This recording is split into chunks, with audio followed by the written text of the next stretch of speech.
All right.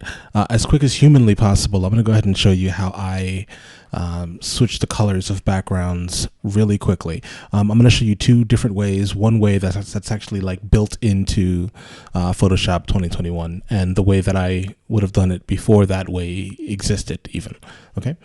First things first, you have your image. You're going to go to you're going to go to channels, and then you're going to go to one that gives the most contrast to the image. I think that green works in this instance, as you can see here. Actually, blue. Yeah, blue gives a little more contrast. Okay, so now I'm gonna select blue, move it into this icon here, the add layer.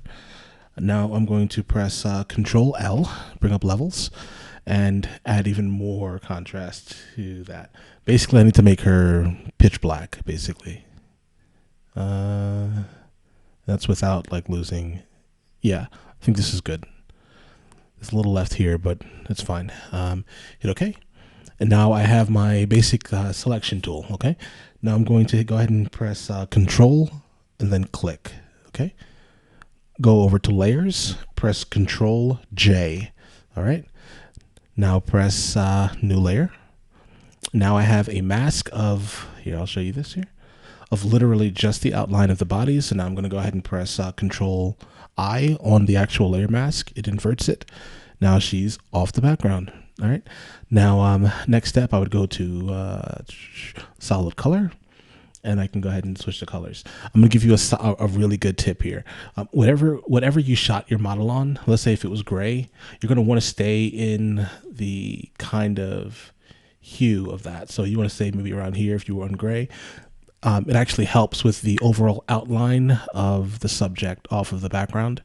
So think about that. So like, for example, I shot this on an extremely clean white. So I'm going to go ahead and stay in the top here. Let's say if I want a little bit of this, etc. Now, don't get me wrong. You can do something like this. You can just do like an extreme color swap, but you're going to have to actually go in and start masking some of this and fixing a lot of the edges. So I wouldn't suggest that if that's your goal. I'll say somewhere around like the lighter shade of it. All right.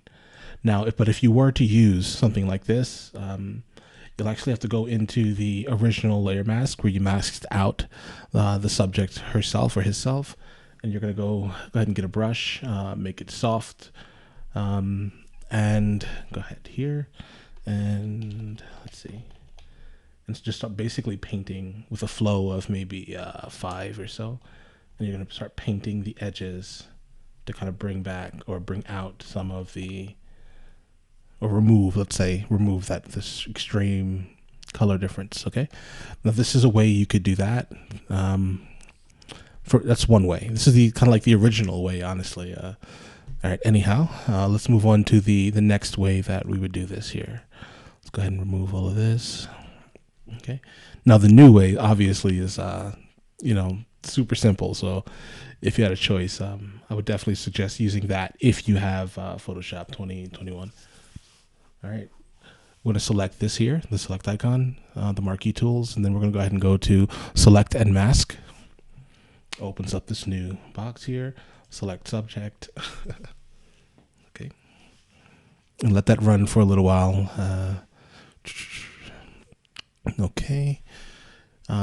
Also, while we're here and waiting, it should select it perfectly. And then, come on, let's go. I don't know what's going on. All right. Anyhow, so the goal of this here, and see, the selection is really good, really, really good. But still, at the same time, I would always suggest you to make sure that you get those edges correctly done. Let's see it on black, and you see what I'm saying here. Like if the original photo's background color is so much brighter than the color you're going to be using, that's going to be, kind of rough. You can kind of fix this by doing a negative shift edge slightly. It'll bring in the edges. Let's see. But still, personally, either know that you're going to basically be flipping the background before you leave the studio. Basically, always make sure of that.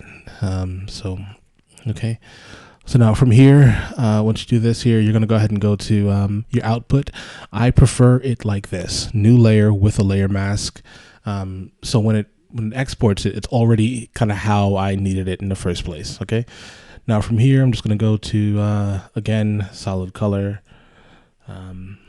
and pick the solid color. But as you see, it's like almost literally identical to the way that I showed you the first time.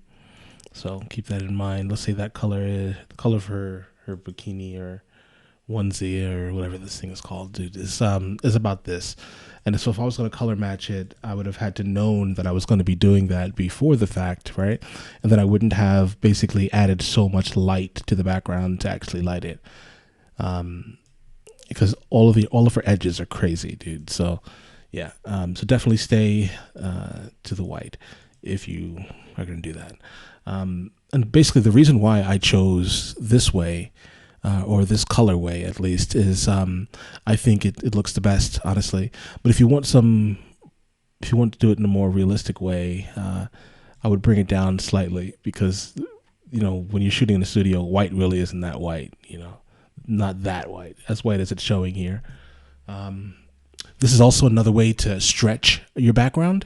So like if you're shooting on a let's say a 1.5 meter backdrop where it's literally just the actual subject herself or himself, and you need to make the backdrop a little larger to add some more like breathing room to your image, I would do it like this here. I'd do it 4x5, and then I would stretch the overall crop of the image to maybe about here, and I'd go,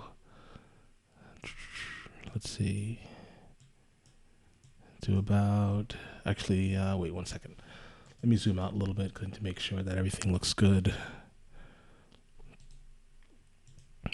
Okay. All right. So then I'd bring it up, and in order to stretch it, or let's say if I wanted to make it a landscape, for example, that should be easier. Yeah. Bring the image to where I want her. Let's say I want her here in the center. All right. I hit, this is magic now, okay?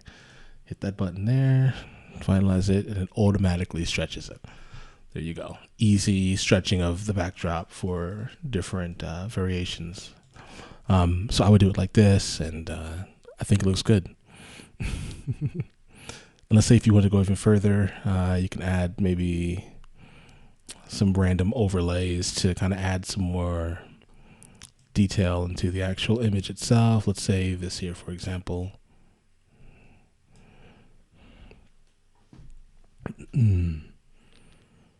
We're going to say it is like, let's make this the size of the frame. Okay.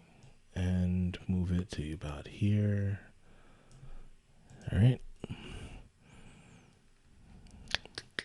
Transforming this. Yeah, I mean, so what I'm saying is basically there are a ridiculous amount of options. I mean, this obviously doesn't look amazing, but I wouldn't choose this specific situation. But yeah, so basically, if you like my content, if I'm helping you out any, if you could leave a like, that'll be amazing. So hopefully you guys are having a great day. So